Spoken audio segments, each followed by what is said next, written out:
ഉറപ്പ് തന്നിട്ടുണ്ട് ഞങ്ങൾക്ക്. ചർച്ചയ്ക്കൊടുവിൽ പാറമേക്കാവും തിരുവമ്പാടിയും അല്പസമയത്തിനകം വെടിക്കെട്ട് നടത്താൻ തീരുമാനമായി. 10 മിനിറ്റിനകം വെടിക്കെട്ട് തുടങ്ങുമെന്നാണ് അറിയുന്നത്. പൂരനഗരിയിൽ നിന്ന് സൂരജ് സജി, അശ്വൻ പാലാഴി, എസ് ശ്യാംകുമാർ എന്നിവർ ലേറ്റസ്റ്റ് അപ്ഡേറ്റ്സുമായി നമുക്കൊപ്പം ചേർന്നു. ആദ്യം സൂരജ് സജിയിലേക്ക്.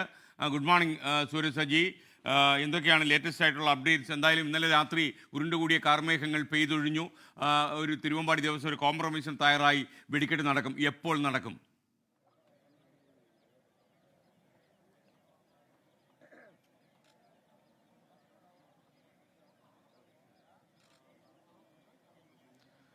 എന്തായാലും മിനിറ്റുകൾക്കകം തന്നെ ഈ വെടിക്കെട്ട് നടക്കും എന്നുള്ളതാണ് നമ്മൾ പ്രതീക്ഷിക്കുന്നത്. ഇന്നലെ രാത്രി 11 മണിയോടുകൂടിയാണ് ഈ സംഭവങ്ങളുടെ തുടക്കമുണ്ടാകുന്നത്. ഈ രാത്രി മടത്തിൽ വരവിന് തൊട്ടു പിന്നാലെ 11 മണിക്ക് ബാരിക്കേഡുകൾ ഉയർത്തി സ്വരാജ് റൗണ്ടിലെ വിവിധ ഭാഗങ്ങളിലേക്കുള്ള റോഡുകൾ അടയ്ക്കുകയായിരുന്നു. അതോടൊപ്പം തന്നെ അങ്ങോട്ടേക്ക് ആരെയും കടത്തിവിട്ടില്ല. ഇതാണ് വലിയ പ്രകോപനത്തിലേക്ക് പോയത്. ക്ഷേത്രത്തിലേക്ക് ഉൾപ്പെടെ ആളുകൾക്ക് എത്താൻ കഴിഞ്ഞിരുന്നില്ല. ഈ സമയം ദേവസ്വം ജീവനക്കാരടക്കം ഇങ്ങോട്ടേക്ക് എത്താൻ വേണ്ടി ഒരു ശ്രമം നടത്തിയ സമയത്ത് അവരെയും തടയുന്ന ഒരു സാഹചര്യമുണ്ടായി. പിന്നീട് ഈ വാക്കുതർക്കം സംഘർഷത്തിൽ പോലീസ് ലാത്തി വീശുകയുമായിരുന്നു. ആ സമയത്ത് തിരുവമ്പാടിയുടെ കുത്തുവിളക്കെടുത്ത ആൾക്ക് വരെ പരിക്കേറ്റു എന്നുള്ളതാണ് തിരുവമ്പാടിയുടെ ആരോപണമായി പറയുന്നത്. ഇത് ഒരു വശത്ത് ഒരു കാരണമായി നിൽക്കുന്നു. മറുവശത്ത് ഈ വെടിക്കെട്ടുമായി ബന്ധപ്പെട്ടുകൊണ്ട് ചില പ്രശ്നങ്ങൾ ഇന്നലെ രാത്രി ഉണ്ടായി. അത് ഈ വെടിക്കെട്ടിന് മുന്നോടിയായുള്ള ഈ കുഴി കുത്തുന്നതും അതുപോലെ തന്നെ കുറ്റിയടിക്കുന്നതും ഒക്കെ ഈ പൂരം നടക്കുന്ന സമയത്ത് തന്നെ ചെയ്യുന്നതാണ്. ആ സമയത്ത് അവിടെ ഈ കരിമരുന്നടക്കം കൊണ്ടുവരാറില്ല. പക്ഷേ ഇതിന്റെ മുന്നൊരുക്കങ്ങളെല്ലാം നടത്താറുണ്ട്. പക്ഷേ പോലീസ് പറഞ്ഞത് ഈ മുന്നൊരുക്കങ്ങൾ നടത്താൻ പാടില്ല എന്നൊരു നിർദ്ദേശം പോലീസ് നൽകി. അതോടൊപ്പം തന്നെ അവിടെ ഉണ്ടായിരുന്ന ദേവസ്വം ജീവനക്കാരോട് പുറത്തു പോകണം, അതായത് ഈ മൈതാനത്ത്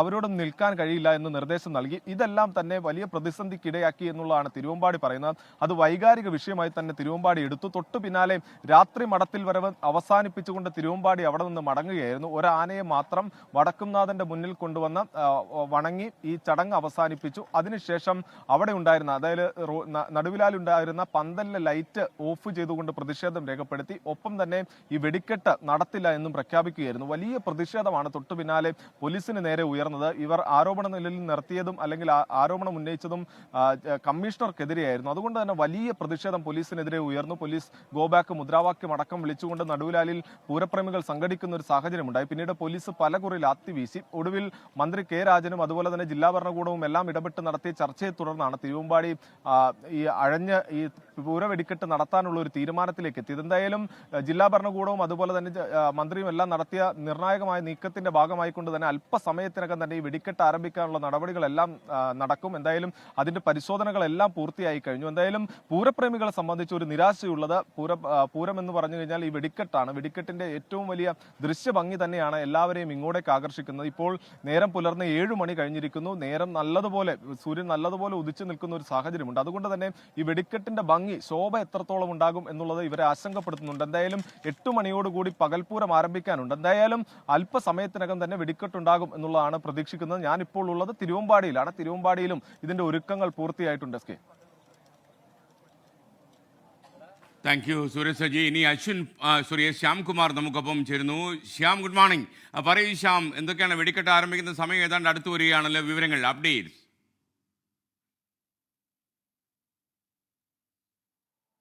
വെടിക്കെട്ട് ആരംഭിച്ചു കഴിഞ്ഞു. ആദ്യത്തെ പടക്കം ആകാശത്ത് പൊട്ടുന്ന ശബ്ദം നമുക്ക് ഇവിടെ നിന്ന് കേൾക്കാം. ആളുകൾ ഉൾപ്പെടെ ഈ MG റോഡിൽ ഉൾപ്പെടെ ഇരിക്കുകയാണ്. വെടിക്കെട്ട് ആരംഭിച്ചു കഴിഞ്ഞിരിക്കുന്നു. കാത്തിരിപ്പിനൊടുവിൽ, മണിക്കൂറുകൾ നീണ്ട സഹനത്തിനും ക്ഷമയ്ക്കുമൊക്കെ നീണ്ട കാത്തിരിപ്പിനൊടുവിൽ പൂരപ്രേമികൾ ഈ രാവിലെ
പ്രിയപ്പെട്ട പ്രേക്ഷകർ കണ്ടത് ഒരുപക്ഷേ പൂരത്തിൻ്റെ ചരിത്രത്തിൽ ആദ്യമായിരിക്കും ദൃശ്യപ്പൊലിമ ചോർത്തി കളയുന്ന ഒരു പകൽ വെടിക്കെട്ട് നടക്കുന്നത്. കൂടുതൽ വിശദാംശങ്ങളുമായി നമുക്കൊപ്പം തൃശ്ശൂരിൽ നിന്ന് സൂരജ് സജി ചേരും. സൂരജ് സജി, വെടിക്കെട്ടിനൊരു ഇടവേളയായി എന്നാണ് ഞാൻ മനസ്സിലാക്കുന്നത്. ആയിരക്കണക്കിന് ആളുകൾ ഈ വെടിക്കെട്ട് കാണാൻ ഉണ്ട് എന്ന് മനസ്സിലാക്കുന്നു. സൂരജ്, എങ്ങനെയാണ് ഈ വെടിക്കെട്ട് പ്രിയപ്പെട്ട തൃശ്ശൂർക്കാരെ ആവേശം കൊള്ളിക്കുന്നുണ്ടോ?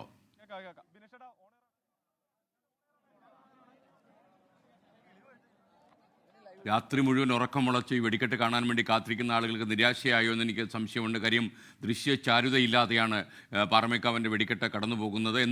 എന്നാൽ വളരെ ഉദ്വേഗജനകമായ നിമിഷങ്ങൾ സമ്മാനിച്ച സംഭവങ്ങൾക്ക് ശേഷം ചർച്ചകൾക്കൊടുവിൽ വെടിക്കെട്ട് നടത്താൻ തീരുമാനമായി.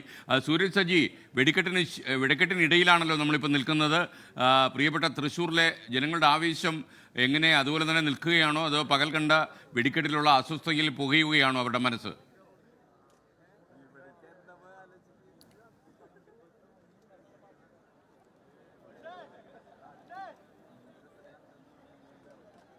SK എന്തായാലും വെടിക്കെട്ട് കിടുക്കി, പകലാണെങ്കിൽ പോലും കിടുക്കി എന്നുള്ളത് തന്നെയാണ് എല്ലാവരും പറയുന്നത്. രാത്രിയാണെങ്കിൽ അതിലേറെ മനോഹരമായേനെ, പക്ഷെ പകലാണെങ്കിൽ പോലും ഞെട്ടിച്ചു എന്ന് തന്നെ പറയാം. ആ പാറമേക്കാവിന്റെ വെടിക്കെട്ടാണ് ഇപ്പോൾ കണ്ടത്. ഇനി തിരുവമ്പാടിയുടെ വരാനിരിക്കുന്നു, കണ്ടതിലേറെയാണ് ഇനി കാണാൻ പോകുന്നത് എന്നുള്ളത് പോലെ തിരുവമ്പാടിയും തയ്യാറെടുത്ത് നിൽക്കുന്നുണ്ട്. പക്ഷേ ഈ ദൃശ്യഭംഗി കിട്ടിയില്ല എന്നത് ഒഴിച്ചു കഴിഞ്ഞാൽ ശബ്ദം കൊണ്ട് എല്ലാവർക്കും അവസാനം, അതായത് നമ്മളൊക്കെ നിൽക്കുന്ന ഈ തിരുവമ്പാടിയുടെ ഭാഗത്തേക്കൊക്കെ ഈ കൂട്ടപ്പൊരിച്ചിൽ ഇങ്ങോട്ടെത്തുന്ന സമയത്ത് പലരും ഈ കാത് പൊത്തിപ്പിടിച്ചാണ് നിന്ന്. അത്ര ഏറെ ശബ്ദത്തിൽ പ്രകമ്പനം കൊള്ളിക്കുന്ന തരത്തിലായിരുന്നു ഈ വെടിക്കെട്ടുണ്ടായിരുന്നത്. എന്തായാലും പൂരപ്രേമികളെ സംബന്ധിച്ചെല്ലാം അവർ അതിൻ്റെ ഒരു എക്സൈറ്റ്മെന്റിൽ തന്നെയാണുള്ളത്. അവർ പ്രതീക്ഷിച്ചത്, അതായത് ഈ മണിക്കൂറുകൾ കാത്തിരുന്നത് വെറുതെ ആയില്ല എന്നവർ പറയുന്നു. പക്ഷേ നിരാശയുണ്ട്. കാരണം ഇത് പുലർച്ചെയായിരുന്നുവെങ്കിൽ അതിൻ്റെ ദൃശ്യഭംഗി നമ്മൾ ഈ കാണുന്നതിനൊക്കെ അപ്പുറത്തായേനെ. പക്ഷേ എന്നാൽ പോലും ആ ശ്രവ്യഭംഗി എല്ലാവരെയും ആകർഷിച്ചു എന്നുള്ളത് തന്നെയാണ്. ഇപ്പോഴും ഇവരെല്ലാവരും ആകാംക്ഷയിൽ കാത്തിരിക്കുകയാണ്. ഇനിയും തിരുവമ്പാടിയുടെ കൂടി വരാനുണ്ട്. തിരുവമ്പാടിയുടെ എന്തായിരിക്കും എന്നുള്ളതാണ്. പലപ്പോഴും നമ്മൾ ഇതിനകത്തൊരു സസ്പെൻസ് ഉണ്ട് ഈ വെടിക്കെട്ടിനകത്ത്. അത് ഈ ദൃശ്യഭംഗി വരുത്തുന്നതിലാണ് സസ്പെൻസ്. ആ സസ്പെൻസുകൾ എന്താണ് എന്ന് ആർക്കും മനസ്സിലാക്കാൻ പറ്റിയില്ല എന്നുള്ളതാണ് ഇതിന്റെ ഒരു പരിഭവമായി പലരും ചൂണ്ടിക്കാണിക്കുന്നത്. എന്നാൽ പോലും ഇനി തിരുവമ്പാടി തയ്യാറെടുത്തിരിക്കുന്നു. സാമ്പിൾ വെടിക്കെട്ടിന്റെ സമയത്ത് പാറമേക്കാവിനേക്കാൾ ഏറെ സമയം, അതായത് 3 മിനിറ്റ് നേരമായിരുന്നു പാറമേക്കാവിന്റെ സാമ്പിൾ വെടിക്കെട്ടെങ്കിൽ തിരുവമ്പാടിയുടെ 6 മിനിറ്റ് ആയിരുന്നു. അങ്ങനെ എല്ലാവരെയും ഞെട്ടിച്ച ഒരു കൂട്ടപ്പൊരിച്ചിൽ ഉണ്ടായിരുന്ന തിരുവമ്പാടിയുടേതായിരുന്നു. പക്ഷേ അതിന് പകരം വീട്ടുന്ന തരത്തിൽ, അല്ലെങ്കിൽ അതിന് മറുപടി എന്ന നിലയിൽ ഇക്കുറി ഞെട്ടിക്കുന്ന ഒരു വെടിക്കെട്ടാണ് അത് പാറമേക്കാവിന്റെ ഭാഗത്തുനിന്നുണ്ടായത്. ഇനി തിരുവമ്പാടിയുടേത് എന്താകും എന്നുള്ള ആകാംക്ഷയിൽ കാത്തിരിക്കുന്നു. അപ്പോഴും ദൃശ്യഭംഗി ലഭ്യമായില്ല എന്ന പരിഭവം അത് പൂരപ്രേമികൾക്കിടയിലുണ്ട്. വിജയകുമാർ പൂരപ്പറമ്പിൽ ഉണ്ടായിരുന്നു. എന്നാൽ രാത്രി പ്രതിസന്ധികൾ ഉണ്ടായി, അതെല്ലാം ഒഴിഞ്ഞു. ആദ്യത്തെ പാറമേക്കാവിൻ്റെ വെടിക്കെട്ട് കഴിഞ്ഞു. ഇനി തിരുവമ്പാടിയുടെ ഊഴമാണെന്ന് തോന്നുന്നു. വിജയകുമാറിൻ്റെ മനസ്സിലെ ഫീലിംഗ്? SK, ഇന്നലെ ഇത് രാത്രി വളരെ വൈകി നടക്കേണ്ട ഒരു വെടിക്കെട്ടാണ്. കാരണം രാത്രിയിലാണ് വെടിക്കെട്ട് എല്ലാവർക്കും ആസ്വാദ്യകരമാവുക കുറെ കൂടി. അപ്പോൾ അതനുസരിച്ചാണ് വെടിക്കെട്ട് രാത്രി വൈകി 12 മണിക്ക് ശേഷം എന്ന മട്ടിൽ ക്രമീകരിക്കുന്നത്. ആദ്യം പാറമേക്കാവും പിന്നീട് തിരുവമ്പാടിയും അങ്ങനെയാണ് ക്രമീകരിക്കുന്നത്. ഇന്നലെ രാത്രി ഏതാണ്ട് ഒരു മണിയുടെ വെടിക്കെട്ടിൻ്റെയൊക്കെ സമയമാകുന്നതിന് മുൻപ് രാത്രി പൂരം എന്ന് വെച്ചാൽ പകൽ നടക്കുന്ന പൂരത്തിൻ്റെ അതേ ചടങ്ങുകൾ രാത്രിയിൽ നടക്കും. അപ്പോൾ രാത്രിയിലെ മടത്തിൽ വരവ് സമയത്ത് തുടങ്ങിയ പ്രശ്നമാണ്. ആ സമയം മുതൽ പോലീസും ദേവസ്വവും തമ്മിലുണ്ടായ ഒരു തരം തർക്കം, അത് ചില സമയത്ത് കയ്യാങ്കളിയുടെ വക്കോളം എത്തി. അങ്ങനെയാണ് പൂരത്തിൻ്റെ ചടങ്ങുകളാകെ പ്രതിസന്ധിയിലാക്കി തിരുവമ്പാടി വിഭാഗം പൂരത്തിൽ നിന്ന് പിന്മാറുകയാണെന്ന് അറിയിച്ചത്. പിന്നീട് രാത്രി വൈകി മുഴുവൻ നടന്ന വിശദമായ ചർച്ചകൾ പ്രധാനപ്പെട്ട ജനപ്രതിനിധികൾ, നേതാക്കന്മാർ, ജില്ലാ കളക്ടർ, പോലീസ് ഉദ്യോഗസ്ഥരൊക്കെ ഇടപെട്ട ഒടുവിൽ ആ ചർച്ചകൾ ഫലം കണ്ടു. അതുകൊണ്ട് രാവിലെ വെടിക്കെട്ട് നടത്താൻ തീരുമാനിച്ചു. നമ്മൾ ആദ്യം അറിഞ്ഞത് ഇന്ന് പാറമേക്കാവ് വൈകുന്നേരം മാത്രമേ വെടിക്കെട്ട് നടത്തുന്നുള്ളൂ എന്ന് ചില റിപ്പോർട്ടുകൾ അതിനിടെ വന്നിരുന്നു. പിന്നീടാണ് 2 ദിവസവും രാവിലെ തന്നെ വെടിക്കെട്ട് നടത്താൻ തീരുമാനിച്ചത്. കാരണം ഉപചാരം ചൊല്ലി പിരിയുക എന്നത് ഈ പൂരത്തിൻ്റെ ഏറ്റവും പ്രധാനപ്പെട്ട ഒരു വൈകാരിക ചടങ്ങ് കൂടിയാണ്. അതിന്ന് ഉച്ചയോടുകൂടി നടക്കേണ്ടതുണ്ട്. അപ്പോൾ ഉപചാരം ചൊല്ലി പിരിഞ്ഞു കഴിഞ്ഞ് വീണ്ടും വെടിക്കെട്ട് നടത്തുക എന്നതിൽ ഒരു അനൗചിത്യമുണ്ട് എന്നത് പിന്നീട് ദേവസ്വങ്ങൾ തന്നെ അത് അറിയുകയും പിന്നീട് അതുപോലെ പൊതുപ്രവർത്തകരുടെയൊക്കെ സ്നേഹനിർഭരമായ ഒരു നിർബന്ധം കൂടി അവർക്ക് മേൽ ഉണ്ടായിരുന്നു എന്ന് തോന്നുന്നു. ഏതായാലും ഇന്ന് തന്നെ രാവിലെ തന്നെ വെടിക്കെട്ടിന് 2 ദിവസവും തിരികൊളുത്തി അങ്ങനെ വെടിക്കെട്ട് തുടങ്ങുകയും ചെയ്തിട്ടുണ്ട്. വെടിക്കെട്ട് കുറെ കൂടി ആസ്വാദ്യകരമാവുക. ഇന്നലെയൊക്കെ പൂരപ്പറമ്പിൽ കണ്ട പലരും അവർ രാത്രി വൈകി അവിടെ റൂമൊക്കെ നേരത്തെ തന്നെ എടുത്ത് വെടിക്കെട്ട് കാണുന്നതിന് വേണ്ടി അവിടെ നിൽക്കുന്നവരാണ്. അവർ രാവിലെ ട്രെയിനിന് തിരികെ വിവിധ ഭാഗങ്ങളിലേക്ക് പോകാനിരുന്നവരാണ്. അപ്പോൾ എനിക്ക് തോന്നുന്നു അങ്ങനെ ഉണ്ടായിരുന്ന പലർക്കും ഈ വെടിക്കെട്ട് മിസ്സായിട്ടുണ്ട്. കാരണം ഇന്നലെ കാണാൻ അവർക്ക് കഴിഞ്ഞിട്ടില്ല. അവർ തിരികെ പോകാൻ അവർക്ക് ഒരു പക്ഷേ ട്രെയിനൊക്കെ നേരത്തെ തന്നെ ബുക്ക് ചെയ്തിരുന്നത് കൊണ്ട് അവർക്ക് ആ സമയത്ത് പോകേണ്ടിയും വരും. എന്തായാലും അതിൻ്റെ സൗന്ദര്യം മുഴുവൻ ആസ്വദിക്കാൻ പറ്റുക ഈ രാത്രി ആ വെടിക്കെട്ട് നടക്കുമ്പോഴാണ്. രാത്രിയിലാണ് ഈ കൂടുതൽ ആകാശത്തേക്ക് ഉയർന്നു പൊട്ടുന്ന വലിയ അമിട്ടുകളൊക്കെ, അതിലൊക്കെ പൂക്കളൊക്കെ ചിതറുന്ന തരത്തിൽ ഡിസൈൻ ചെയ്ത പ്രത്യേകം വെടിക്കെട്ടുകൾ അല്ലെങ്കിൽ ഗുണ്ടുകളും അമിട്ടുകളും ഒക്കെ രാത്രിക്ക് വേണ്ടി തയ്യാറാക്കി വെച്ചിരിക്കുന്നതാണ് ഈ കമ്പ കെട്ടുന്നവർ. അപ്പോൾ ആ കമ്പക്കെട്ടുകാർക്ക് രാത്രി പൊട്ടിക്കുന്നതാണ് അവർക്കും നല്ലത്, അല്ല അവർക്കും അതാണ് കൂടുതൽ താല്പര്യം, അത് കൂടുതൽ മനോഹരമാകുന്നത് അപ്പോഴാണ്. എന്തായാലും ഈ രാത്രി പൂരത്തിനുണ്ടായ പ്രതിസന്ധി, അതിനെ തുടർന്നുണ്ടായ തർക്കം, അതൊക്കെ കൊണ്ട് വെടിക്കെട്ട് നീണ്ടുപോയി. ഇന്ന് തന്നെ നടന്നു എന്നത് ഒരു പക്ഷേ ഈ ചർച്ചകളുടെയൊക്കെ ഒരു നല്ല ഫലം എന്ന് വേണമെങ്കിൽ നമുക്ക് പറയാം. ഈ തൃശ്ശൂർ പൂരം തുടങ്ങിയ പൂരത്തിൻ്റെ ആലോചന മുതൽ വിവിധ സമയങ്ങളിൽ ഈ വനം വകുപ്പ് ഇറക്കിയ സർക്കുലർ, അതിനെതിരെ കോടതിയിൽ ദേവസ്വം വരുന്നു. ചില സർക്കുലർ അപ്പോൾ തന്നെ സർക്കാർ പിൻവലിക്കുന്നു. അങ്ങനെ ഇറക്കുകയും തിരുത്തുകയും ചെയ്യുന്ന ഒരു പ്രോസസ്സ് ഈ ദിവസങ്ങളിലൊക്കെ നമ്മൾ കണ്ടതാണ്. അതൊക്കെ പരിഹരിച്ചാണ് ഇന്നലെ പൂരം ഗംഭീരമായി പകൽ മുഴുവൻ നടന്നത്. തിരുവമ്പാടിയുടെ വെടിക്കെട്ട് അല്പനിമിഷങ്ങൾക്കൊക്കെ ആരംഭിക്കുമെന്നാണ് പറഞ്ഞത്. ശ്യാംകുമാർ, എന്തൊക്കെയാണ് ലേറ്റസ്റ്റ് അപ്ഡേറ്റ്സ്? അത് ആരംഭിക്കാറായോ?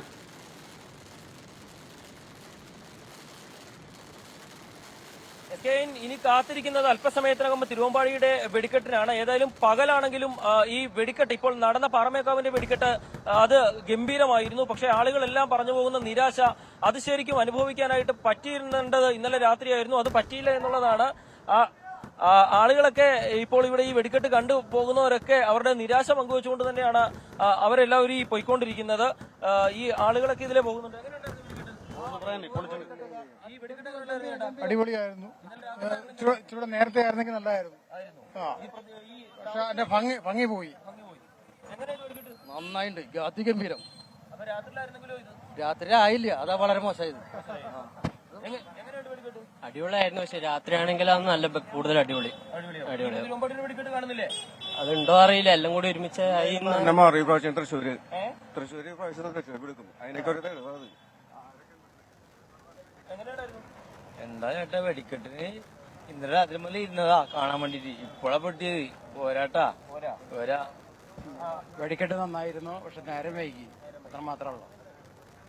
എത്ര സ്ത്രീകളും കുട്ടികളൊക്കെ പോലീസുകാർ വന്നിട്ടുണ്ടൊക്കെ ആൾക്കാർ ഞങ്ങൾ തമ്മിൽ പ്രശ്നം ഉണ്ടായിട്ടില്ല. പോലീസുകാർ വന്നിട്ട് ഇടയ്ക്കുന്ന ബാക്കിൽ കുട്ടികളും സ്ത്രീകളും ഒക്കെ നിൽക്കുന്ന എന്തൊക്കെ പ്രശ്നങ്ങളുണ്ടാവും. ഇതൊക്കെ എന്താണ് ഇവിടെ നടന്നുകൊണ്ടിരിക്കുന്നത്? ശ്യാംകുമാർ, നമുക്കിപ്പോൾ അശ്വിൻ പാലാഴി കൂടി ചേരുന്നു. അശ്വിൻ, തിരുവമ്പാടിയുടെ വെടിക്കെട്ട് ഉടൻ ആരംഭിക്കും. എന്തായാലും ഈ പകൽ നേരം നടക്കുന്ന വെടിക്കെട്ട് അത്ര ആകർഷകമായില്ല എന്നാണ് ആളുകൾ പറയുന്നത്. പ്രത്യേകിച്ച് തൃശ്ശൂർക്കാർക്ക് വെടിക്കെട്ട് എന്ന് പറഞ്ഞാൽ അവരുടെ ജീവിതത്തിൻ്റെ തന്നെ ഭാഗമാണ്. അപ്പോൾ ഈ വെടിക്കെട്ട് പൊലിമയില്ലാതെ കണ്ടു എന്നുള്ള നിരാശയിലാണ് പല ആൾക്കാരും മടക്കയാത്ര ആരംഭിച്ചിരിക്കുന്നത്. ലേറ്റസ്റ്റ് വിവരങ്ങൾ എന്തൊക്കെയാണ് അശ്വിൻ പാലാഴി? പറയൂ. Good morning. Good morning. ഏറ്റവും പ്രധാനമായി പറയേണ്ടത്, ഇന്നലെ രാത്രി 11 മണിക്കാണ് പോലീസ് റോഡ് ബ്ലോക്ക് ചെയ്യുന്നത്. അപ്പോൾ മുതൽ 8 മണിക്കൂറിന്റെ കാത്തിരിപ്പാണ് തൃശ്ശൂർക്കാർ ഈ വെടിക്കെട്ടിന് വേണ്ടി കാത്തിരുന്നത്. അതിൽ പലരും ആദ്യ വെടിക്കെട്ടിന് ശേഷം പലരും തിരികെ മടങ്ങുന്നുണ്ട്. ജോലിക്കാരും വിദ്യാർത്ഥികളും അടക്കമുള്ളവർ ഇന്നലെ ഈ തേക്കിൻകാട് മൈതാനി ചുറ്റുമുള്ള സ്വരാജ് റൗണ്ടിൽ റോഡിൽ കുത്തിയിരുന്നു കൊണ്ടാണ് ഇതിനുവേണ്ടി ഇന്നലെ ഈ രാത്രി കഴിച്ചുകൂട്ടിയത്. എന്തായാലും രാവിലെ ഏറെ വൈകിയാണെങ്കിലും ഒരു പാറമേക്കാവിന്റെ വെടിക്കെട്ട് കഴിഞ്ഞു. ഇനി തിരുവമ്പാടിയുടെ അരമണിക്കൂറിനുള്ളിൽ ഉണ്ടാകുമെന്നാണ് നമുക്ക് അറിയാൻ സാധിക്കുന്നത്. അത് കാണാൻ കാത്തു നിൽക്കാതെ പലരും മടങ്ങുന്ന കാഴ്ചയാണ് നമുക്ക് ഇവിടെ നിന്ന് കാണാൻ സാധിക്കുന്നത്. അതിന്റെ ഏറ്റവും പ്രധാനപ്പെട്ട ഒരു കാരണം എന്ന് പറയുന്നത് ദൃശ്യഭംഗി ഇല്ല എന്നുള്ളത് തന്നെയാണ്. കാരണം ഇവർ പല സർപ്രൈസുകളും ഈ വെടിക്കെട്ടിനുള്ളിൽ ഒളിപ്പിച്ചിട്ടുണ്ടായിരുന്നു. അതൊന്നും കാണാനോ അതൊന്നും ആസ്വദിക്കാനോ കഴിയാത്തൊരു സാഹചര്യത്തിലേക്ക് ഈ രാവിലെ നടത്തിയ വെടിക്കെട്ട് പോയി എന്നുള്ളതാണ് എല്ലാവരും പറയുന്ന പരാതി. വലിയ ചിലവ് കൊടുത്ത് വലിയ സാമ്പത്തികം ഇറക്കിക്കൊണ്ടാണ് ഈ സർപ്രൈസ് വെടിക്കെട്ടുകൾ ഈ വെടിക്കെട്ടിന്റെ ഏറ്റവും ഒടുവിലായി ഇവർ ചേർത്തിരുന്നത്. എന്നാൽ അതൊന്നും ആർക്കും കാണാൻ കഴിഞ്ഞിരുന്നില്ല. ചില എഴുത്തുകൾ ഉൾപ്പെടെ ചില സർപ്രൈസ് എഴുത്തുകൾ ഇവരുടെ പ്രസ് മീറ്റിലടക്കം ഇവർ പറഞ്ഞിരുന്നു. മഞ്ഞുമേൽ ബോയ്സ് എന്ന പേരുള്ള സർപ്രൈസ് പടക്കങ്ങളടക്കം തയ്യാറാക്കിയിട്ടുണ്ട് എന്ന് പറഞ്ഞു. പക്ഷെ അതെല്ലാം വിഫലമായി പോകുന്ന, അതുകൊണ്ടൊന്നും ഒരു ഗുണവുമില്ലാതായി പോകുന്ന സാഹചര്യത്തിലേക്ക് വെടിക്കെട്ട് പോയി എന്നുള്ളൊരു ആരോപണമാണ് ഉന്നയിക്കുന്നത്. എന്തായാലും പൊലിമയില്ലാതെ പാറമേക്കാവിന്റെ വെടിക്കെട്ട് കടന്നുപോയി എന്ന നിരാശയിലാണ് ഇപ്പോൾ തൃശ്ശൂർ. എന്നാൽ ഇന്നലെ രാത്രി അരങ്ങേറിയ പ്രതിസന്ധി വല്ലാത്ത ഉത്കണ്ഠയുടെ പിച്ചാത്തി മുനയിലാണ് പൂരപ്രേമികളെ ഇരുത്തിയത് എന്ന കാര്യം സ്പഷ്ടമാണ്. എസ് വിജയകുമാർ വീണ്ടും നമുക്കൊപ്പം തത്സമയം ചേരുന്നു. വിജയകുമാർ, ഇന്നലെ രാത്രിയിൽ നടന്ന തർക്കങ്ങൾ ഒരുപക്ഷെ ഈ തെരഞ്ഞെടുപ്പ് കാലത്തൊക്കെ തന്നെ വലിയ ഉദ്വേഗജനകമായ നിമിഷങ്ങളാണ് സമ്മാനിച്ചത്. ഒന്ന് തിരിഞ്ഞു നോക്കുമ്പോൾ വിജയകുമാർ എന്താണ് തോന്നുന്നത്? അത് തന്നെയാണ്. ഈ തെരഞ്ഞെടുപ്പ് കാലം ആയതുകൊണ്ട് തന്നെ ഈ തർക്കങ്ങൾക്ക് ഒരു തരത്തിലുള്ള രാഷ്ട്രീയ സ്വഭാവം കൂടി കൈവന്നിട്ടുണ്ട്. എന്തുകൊണ്ടാണ് ഈ പോലീസ് ആ നിലയിൽ ഇടപെട്ടതെന്നൊക്കെയുള്ള ചോദ്യം പലരും ചോദിക്കുന്നുണ്ട്. ഈ പാറമേക്കാവിലെ എഴുന്നള്ളത്തിന്റെ സമയത്ത് ആ തിടമ്പേറ്റിയ ഒരു ആനയെ മാത്രം കടത്തിവിടുക, ആ ആനയ്ക്ക് പോലും കടന്നു പോകാൻ കഴിയാത്ത തരത്തിൽ ബാരിക്കേഡ് ഉയർത്തി തടഞ്ഞു എന്നാണ് ദേവസ്വം ഭാരവാഹികൾ പറയുന്നത്. തന്നെയല്ല, അവരോടൊപ്പം ഉണ്ടായിരുന്നവരോട് പോലീസ് വളരെ മോശമായി പെരുമാറി, ചിലരെ പിടിച്ചു തള്ളി. പോലീസ് 2 സ്ഥലങ്ങളിൽ ലാത്തി വീശി അവിടെ ഉണ്ടായിരുന്ന പൂരം ആസ്വാദകരെയും ഈ ദേവസ്വം ഈ എഴുന്നള്ളത്തിനോടൊപ്പം വന്ന നാട്ടുകാരെയും ദേശക്കാരെയും ഓടിച്ചു, അവരെ ഭയപ്പെടുത്തി എന്നൊക്കെയുള്ള ആരോപണങ്ങൾ ഉയരുന്നുണ്ട്. അതുകൊണ്ട് ഈ വെടിക്കെട്ട് കാണാൻ പറ്റുന്ന അവസ്ഥയുണ്ടായിരുന്നില്ല. അതുകൊണ്ടാണ് അതിൽ നിന്ന് പിന്മാറേണ്ടി വന്നത്, പൂരം നടപടികളിൽ നിന്ന് പിന്മാറേണ്ടി വന്നതെന്ന് ദേവസ്വം അറിയിച്ചു. സാധാരണ ദേവസ്വത്തിന്റെ കടുത്ത പ്രതിഷേധം അവിടെ ഉണ്ടായി. ദേവസ്വം അവരുടെ അലങ്കാര പന്തലിലെ ലൈറ്റുകൾ മുഴുവൻ പെട്ടെന്ന് അണച്ച് ആനകളെ മാത്രം അവിടെ നിർത്തി. ദേവസ്വം ഭാരവാഹികളൊക്കെ അവിടുന്ന് പോയി പ്രതിഷേധത്തെ തുടർന്ന്. ആ നിലയിൽ ഈ തിടമ്പേറ്റിയ ആനയെ മാത്രം അല്ലെങ്കിൽ കടത്തിവിടുള്ളൂ എന്ന നിലയിലേക്ക് പോലീസിന്റെ നിയന്ത്രണം കർശനമായതോടെയാണ് പ്രശ്നം തുടങ്ങിയത്. പക്ഷേ ദേവസ്വം ഭാരവാഹികൾ പിന്നീട് ഈ സ്വകാര്യ സംഭാഷണങ്ങളിൽ പറഞ്ഞത് ഇന്നലെ ഈ പകൽപൂരത്തിന്റെ സമയത്തും ഇന്നലെ പൂരത്തിന്റെ സമയത്ത് പോലീസ് പലയിടത്തും ഈ ദേവസ്വം ഭാരവാഹികളോടൊപ്പം അല്ലെങ്കിൽ ദേശക്കാരെ തടയുകയും അവരെ തള്ളി മാറ്റുകയും ബലം പ്രയോഗിക്കുകയും ഒക്കെ ചെയ്തിരുന്നു. അത് കുടമാറ്റത്തിന്റെ സമയത്തും അതുണ്ടായി. സാധാരണഗതിയിൽ ഇങ്ങനെ സംഭവിക്കുന്നതല്ല. ഇത്തവണ എന്തുകൊണ്ടാണ് അങ്ങനെ സംഭവിച്ചത് എന്നൊക്കെയുള്ള ചോദ്യങ്ങൾ ഈ ദേവസ്വം ഭാരവാഹികൾ ചോദിക്കുന്നുണ്ടായിരുന്നു. അവിടെ ആ സമയത്ത് ഇപ്പോൾ രാത്രി ആയതുകൊണ്ട് ഇടപെടലിന് കുറച്ച് വൈകുകയും ചെയ്തു. സാധാരണഗതിയിൽ പകലാണെങ്കിൽ പൊതുപ്രവർത്തകരൊക്കെ അവിടെ ഉണ്ടാകാറുണ്ട്, മന്ത്രിമാരും ഒക്കെ ഉണ്ടാകാറുണ്ട് അവിടെ. പക്ഷേ ഇന്നലെ ആ സമയത്ത് ആരും അവിടെ ഉണ്ടായിരുന്നില്ല. പിന്നീട് മന്ത്രി കെ രാജൻ പെട്ടെന്ന് അവിടേക്ക് എത്തി, കളക്ടറും എത്തി. 2 കൂട്ടരും ദേവസ്വം ഭാരവാഹികളുമായി പെട്ടെന്ന് ചർച്ച നടത്തുന്നു.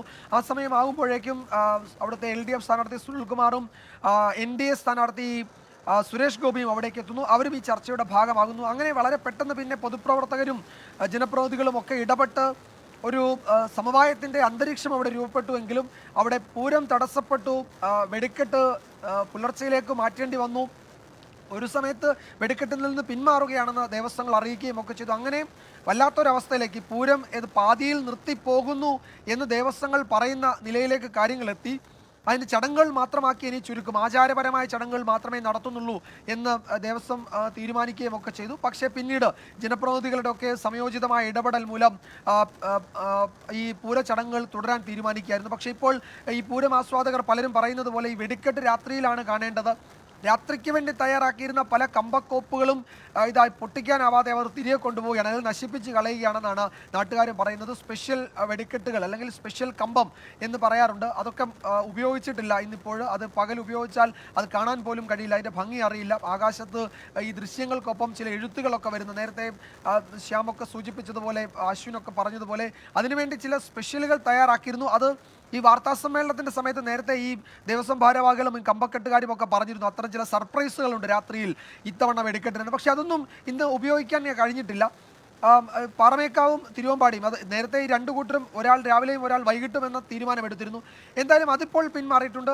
രാവിലെ വലിയ സൂര്യപ്രകാശം ഉണ്ടാകുന്നതിന് മുമ്പ് 2 കൂട്ടരും വെടിക്കെട്ട് നടത്താൻ തീരുമാനിച്ചു. ഇതിപ്പോൾ നമ്മൾ അറിയുന്നത് പകൽ ഇത് പൊട്ടിച്ചങ്ങ് തീർക്കുകയാണ്, രാവിലെ തന്നെ. ഇനിയിപ്പോൾ വൈകിട്ടത്തേക്ക് കാത്തിരിക്കുന്നില്ല. എല്ലാവരും ക്ഷീണിതരാണ്. കാരണം തുടർച്ചയായി ഏതാണ്ട് 2 ദിവസത്തെ ഈ പൂരം ചടങ്ങുകൾ, അതിനു മുമ്പ് എത്രയോ ദിവസങ്ങൾ മുമ്പ് തുടങ്ങി ഇവരുടെ അധ്വാനം.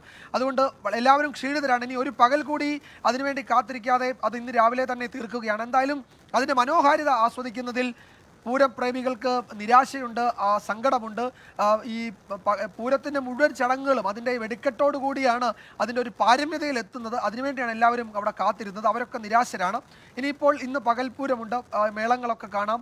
ഉപചാരം ചൊല്ലി ഉച്ചയോടുകൂടി ഈ പൂരം പരിസമാപ്തിയാവുകയും ചെയ്യും. അതിനുശേഷം പിന്നീട് ഒരു വെടിക്കെട്ടിനെ പറ്റി ആലോചിക്കാത്തത് കൊണ്ടാവാം ആ ചടങ്ങെന്ന മട്ടിൽ അത് ഇന്ന് പറഞ്ഞ് അല്ലെങ്കിൽ അത് പൊട്ടിച്ചങ്ങ് തീർക്കുന്നത്. ഈ SK നേരത്തെ സൂചിപ്പിച്ചതുപോലെ തെരഞ്ഞെടുപ്പ് കാലമാണ്. വലിയ രാഷ്ട്രീയ പോരാട്ടം നടക്കുന്ന ഒരു മണ്ഡലം കൂടിയാണ് തൃശ്ശൂർ. അവിടെയാണ്, ആ തട്ടകത്താണ് ഈ അനാരോഗ്യകരമായ പ്രവണതകളൊക്കെ ഉണ്ടായത്. ആരാണ് ഉത്തരവാദി എന്ന് ഒക്കെ നമ്മൾ അങ്ങോട്ടും ഇങ്ങോട്ടും ചോദിക്കുമ്പോഴും അതൊക്കെ തെരഞ്ഞെടുപ്പ് കാലമായതുകൊണ്ട് അതിന്മേലുള്ള രാഷ്ട്രീയ ഏറ്റുമുട്ടൽ കൂടി പൂരം തീർന്നാലും തുടരുമെന്ന് പറയാതെ വയ്യ S K. Okay, thank you S Vijayakumar. അല്പനിമിഷങ്ങൾക്കകം തിരുവമ്പാടിയുടെ വെടിക്കെട്ട് ആരംഭിക്കുമെന്നാണ് ഞങ്ങളുടെ ബ്യൂറോ റിപ്പോർട്ട് ചെയ്യുന്ന. വെടിക്കെട്ടിനായിട്ട് പ്രിയപ്പെട്ട പ്രേക്ഷകർ കാത്തിരിക്കുക. അതിനിടയിൽ വളരെ ദൈർഘ്യം കുറഞ്ഞൊരു ഇടവേളയിലേക്ക് ഞാൻ പോകുന്നു. ഇടവേള കഴിഞ്ഞു വരുമ്പോൾ തൃശ്ശൂരിൻ്റെ ആകാശത്ത് തിരുവമ്പാടിയുടെ വെടിക്കെട്ട് കാണാം. പക്ഷേ എത്ര പൊലിമയുണ്ടാകുമോ എന്ന് ചോദിച്ചാൽ അതൊരു ചോദ്യം തന്നെയാണ്. ഇടവേളയിലേക്ക് ബ്രേക്ക്. തണുപ്പിനൊപ്പം ചൂടുവെള്ളവും കൂടാതെ 61% പവർ സേവിംഗും. Chilton split air conditioner. पे आया था डिस्काउंट लगाया था 30% ऑफ जैसे ऑफर लगाए और हर वीकेंड जाए इस ऐड में जैसे मेरा